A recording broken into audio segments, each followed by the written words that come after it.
मो संवाद खबर आपणकर प्रसाद आमर। नमस्कार मु सुजाता मो संवाद को आपण को स्वागत। कटक जिला टांगी चौद्वार पंचायत समितिर आठगड़ निर्वाचन मंडली कखड़ी पंचायत रे सचेतनता शिविर अनुष्ठित होइएछि। एही कार्यक्रम रे कखड़ी पंचायत सरपंच कल्पना छतार और प्रतिनिधि दिलीप छतार नेतृत्व रे मो ओडिशा नवीन ओडिशा कार्यक्रम सफल होइएछि।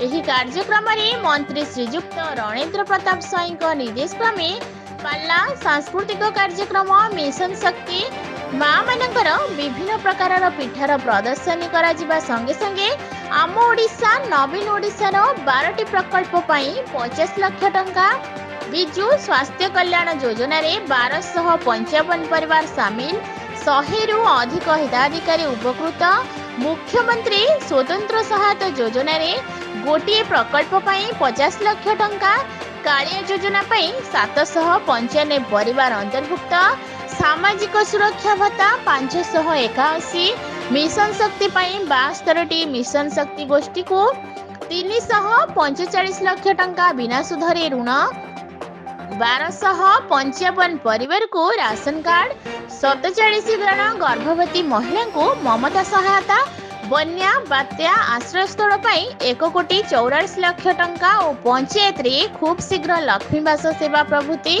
सरकार योजना को लोक मानकु अवगत कराइथिले। चीफ एडिटर लक्ष्मीधर बेहेरा सहित मनोज कुमार दास का रिपोर्ट मो संवाद।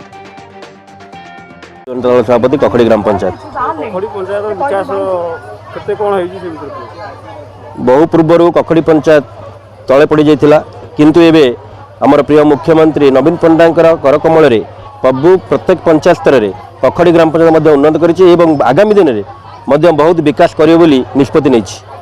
अध्यापक राधानाथ रथ विज्ञान डिग्री महाविद्यालय खुंटुनी। आठगड़ निर्वाचन मंडली रे केते कोन उन्नति होई? आठगड़ निर्वाचन मंडली रे विकास महापर्व आरंभ होईछि। प्रिय विधायक रणेंद्र प्रताप स्वाई नेतृत्व में स्वास्थ्य हो, शिक्षा हो, परिमल हो, गमनागमन हो, सब क्षेत्र में ये निर्वाचन मंडली उन्नतिर शीर्ष में पहुंची। विशेषकर प्रत्येक छतार कखड़ी ग्राम पंचायत सरपंच आमर मान्यवर मुख्यमंत्री को जो विकास सब योजना मान अच्छी विकास रे आगे नहीं ओडिशा को विकास धारा रे तारी उपरे आमर नवीन पट्टनायक आम ओडिशा नवीन ओडिशा सब पंचायत मानक करा जाउछि। से मध्य आमर कखड़ी पंचायत रे भी आम ओडिशा नवीन ओडिशा आज करा जाउछि।